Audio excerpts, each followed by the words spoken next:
Hello friends, welcome back to our channel Biniyog. I am Trambok Nayak. 5 জনের মধ্যে 2জন retirement planning নিয়ে এখনো ভাবে না ইন্ডিয়াতে। এটা একটা হয়রান করা বিষয়, যেটা আমি পড়ছিলাম নিউজে, ইকোনমিক্স টাইমসে।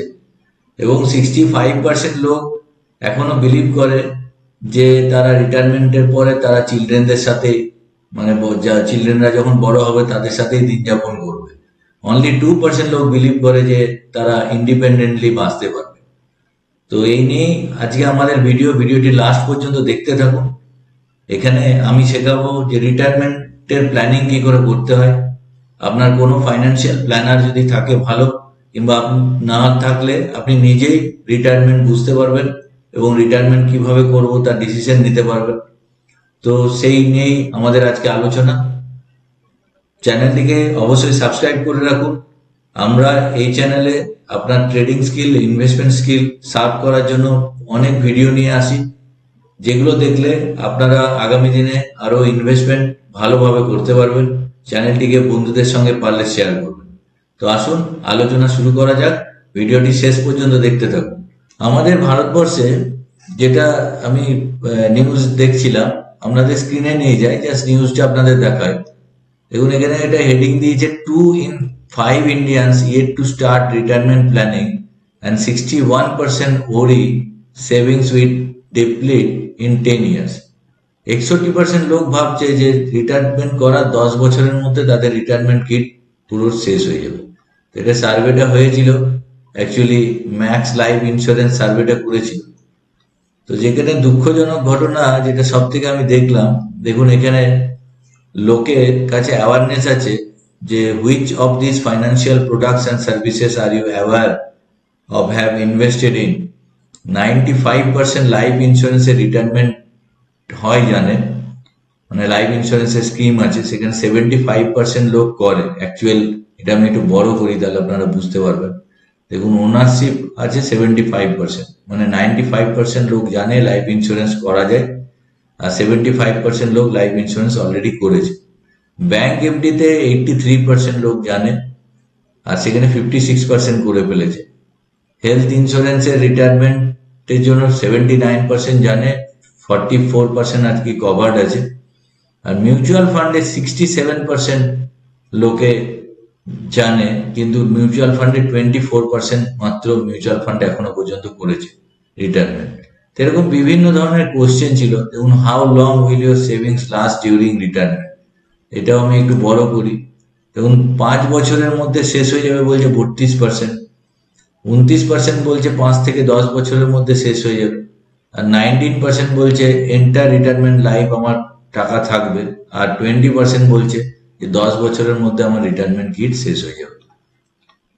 তো যেটা আমি বলছিলাম একটু আগে, দেখুন চাইল্ডদের ওপর ডিপেন্ডেন্সি, এটা 2% বলছে definitely not stay with children, আর 37% may stay with children not sure, they are not sure. আর এখানে ডেফিনেটলি স্টে উইথ চিলড্রেন বলছে 61%। যেটা আমি বলতে চাইছি যে চিলড্রেনরা যখন বড় হবে তখন তারা নিজেদের কাজে ব্যস্ত থাকবে। সেক্ষেত্রে আমাদের লক্ষ্য হওয়া উচিত, আমাদের সেলফ ডিপেন্ডেন্ট হওয়া উচিত। তাদের সঙ্গে থাকাটা সত্যি ভালো, আনন্দদায়ক, কিন্তু তাদের উপর বার্ডেন যেন না হয়। সেই জন্য আমাদের রিটায়ারমেন্টের জন্য যথেষ্ট কিট তৈরি করতে হবে, যে কারণে আমরা সেলফ ডিপেন্ডেন্ট থাকতে পারি, চিলড্রেনদের যেন বার্ডেন না হয়ে যায়। তো সেই নিয়েই আগে চলুন ভিডিওটি। দেখুন আমাদের একটা ওয়েবসাইট আছে, এখানে আপনি যদি টাইপ করেন www.biniyog.in, আমাদেরই বানানো ওয়েবসাইট। এখানে যখনই আপনি ক্লিক করবেন, দেখুন এখানে টুলসে আসবেন, এই যে home, about us, offering, resource, তারপরে টুলস আছে, টুলসে আসবেন। টুলসে আসার পর দেখুন ফাইন্যান্সিয়াল টুলসে যদি আপনি ক্লিক করেন, দেখুন এখানে বিভিন্ন প্ল্যানার আছে। তার মধ্যে আমরা একটা রিটায়ারমেন্ট প্ল্যানার বলে, এখানে দেখুন একটা ইজি চেয়ার আছে, এই জায়গাটাতে ক্লিক করবেন।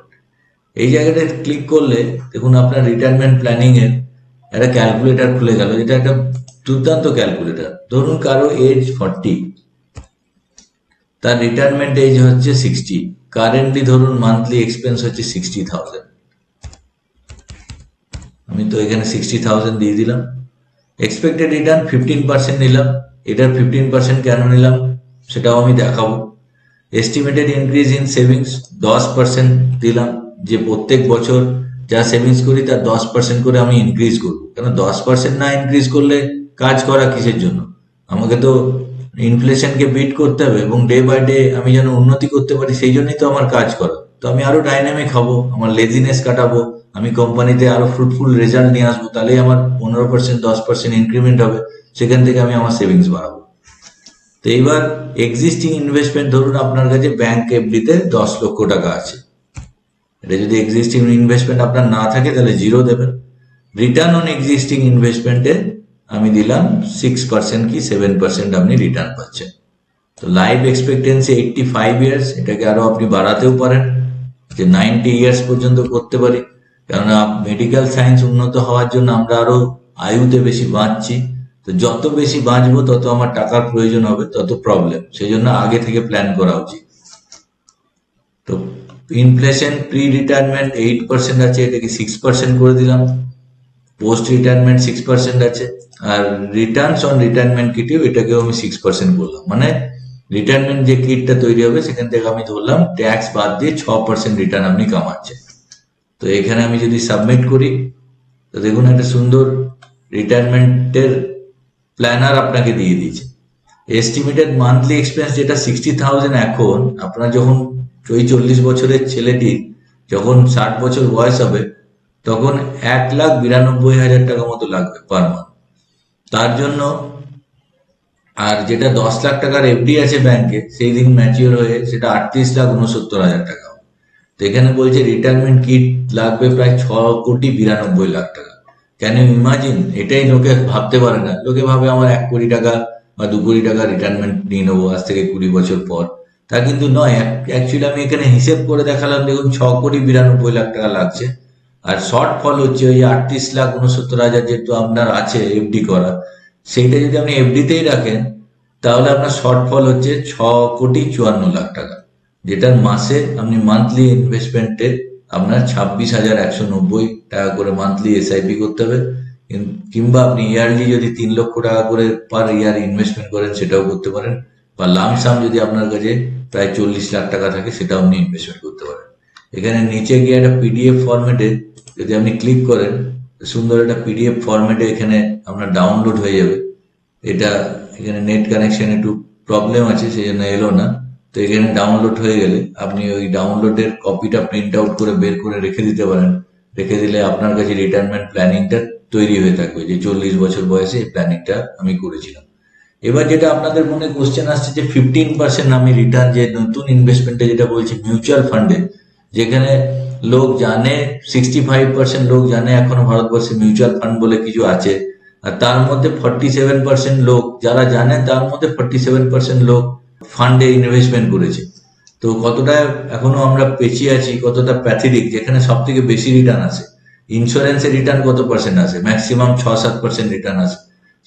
মিউচুয়াল ফান্ডে 15% রিটার্ন আসে, কিন্তু সেখানে মানুষ অজ্ঞতার কারণে এখানে ইনভেস্টমেন্ট করে না, বা ইনভেস্টমেন্ট করলেও হয়তো উপরে ইনভেস্টমেন্ট করে ফেলে। বাজার যখন ভালো থাকে, একটু মার্কেট পড়ে গেলে ভয় পেয়ে রিটার্ন, মানে রিটার্ন না দেখতে পেয়ে ইনভেস্টমেন্ট থেকে বেরিয়ে যায়। তো এই প্রবলেম গুলো হয়, সেই জন্যই আমরা আছি আপনাদের সামনে, সবসময় আমরা অ্যাওয়ারনেস ক্রিয়েট করার জন্য আছি। ভিডিওটি লাস্ট পর্যন্ত দেখুন, আমি কিছু মিউচুয়াল ফান্ডের রিটার্ন দেখাবো। দেখুন মিউচুয়াল ফান্ডে এখানে একটা সুন্দর ওয়েবসাইট আছে। তো এখান থেকে আমি জাস্ট রিটার্ন বার করছিলাম।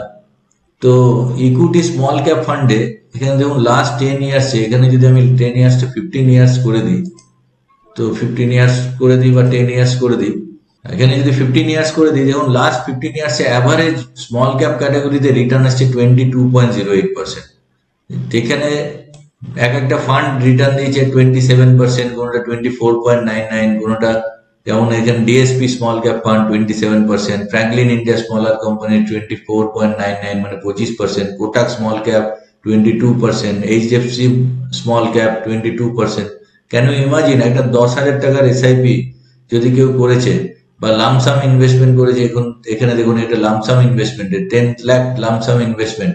ডিএসপি স্মল ক্যাপে যদি কেউ 2009 সালে 15 বছর আগে 10 লাখস এর লামসাম করেছে, তার আজকের ডেটে কারেন্ট ভ্যালু হচ্ছে 3,71,00,000 টাকা। এটা দেখে আশ্চর্য হয়ে যাওয়ার মতো। আমরা প্লট কিনি, আমরা ফ্ল্যাট কিনি, বিভিন্ন জায়গায় জমি জায়গা কিনি। 15 বছর আগে কিছু জমি কিনে রেখেছিলেন। মানুষের মনে ধারণা হয় যে জমিতে বিরাট রিটার্ন, সত্যি রিটার্ন আছে, কিন্তু মিউচুয়াল ফান্ডেও রিটার্ন, আপনার এত সেফ সাইড রিটার্ন কোথাও নেই। 10 লক্ষ টাকার ভ্যালুয়েশন 3,71,00,000 টাকা। এখানে সংখ্যা কিন্তু 8টাই আছে, গুনে দেখুন 1 2 3 4 5 6 7 8। ফ্র্যাঙ্কলিন ইন্ডিয়া স্মল ক্যাপে 10 লাখ টাকার ইনভেস্টমেন্ট 2,84,00,000 টাকা। কোটাক স্মল ক্যাপে 10 লাখ টাকার ইনভেস্টমেন্ট 2,21,00,000 টাকা। তো এরকম ধরনের রিটার্ন আছে। এখানে যদি এসআইপি পারফরমেন্সও দেখেন, এসআইপি পারফরমেন্স আমি দেখাচ্ছি। এখানে ধরুন মান্থলি এসআইপি তে ক্লিক করলাম। এখানে মান্থলি এসআইপি তে আমার 10,000 করে এসআইপি যদি ক্লিক করি, লাস্ট 15 ইয়ার্স ইকুইটি স্মল ক্যাপে কত রিটার্ন দিয়েছে দেখুন। অলমোস্ট ডিএসপি স্মল ক্যাপে প্রায় 10,000 টাকার একটা এসআইপি, আপনার কারেন্ট ভ্যালু 1,01,00,000 টাকা, 20.79%। ফ্র্যাঙ্কলিন ইন্ডিয়া স্মলার কোম্পানিতে 20.32%, 96,94,000 টাকা, মাত্র 10,000 টাকা করে এসআইপি। তো এসআইপি যদি গড় হিসেব দেখি, দেখুন 17.07% আমার রিটার্ন আছে। তো বুঝতেই পারছেন যে মিউচুয়াল ফান্ডে ইনভেস্টমেন্ট করলে আপনার রিটায়ারমেন্ট প্ল্যানিং প্রপার ওয়েতে করতে পারবেন। তো আজকের জন্য এটুকুই। ভিডিওটি অবশ্যই লাইক করুন, পারলে বন্ধুদের সঙ্গে শেয়ার করুন, আর আমাদের চ্যানেলটি সাবস্ক্রাইব করতে অবশ্যই ভুলবেন না। আপনি বন্ধুদের সঙ্গে শেয়ার করলে কি হয়, আপনার বন্ধুরাও জানতে পারে বিভিন্ন ফাইন্যান্সিয়াল মার্কেটের নিউজ এবং কিভাবে মিউচুয়াল ফান্ড করতে হবে, কিভাবে স্টকে ট্রেডিং করতে হবে। কেন আমার গুরুজি বলেন, अकेले রিচ बनने में मजा नहीं है, सबके साथ রিচ बनना है। তো আজকের জন্য এটুকুই। ভালো থাকুন, সুস্থ থাকুন আর সঙ্গে থাকুন।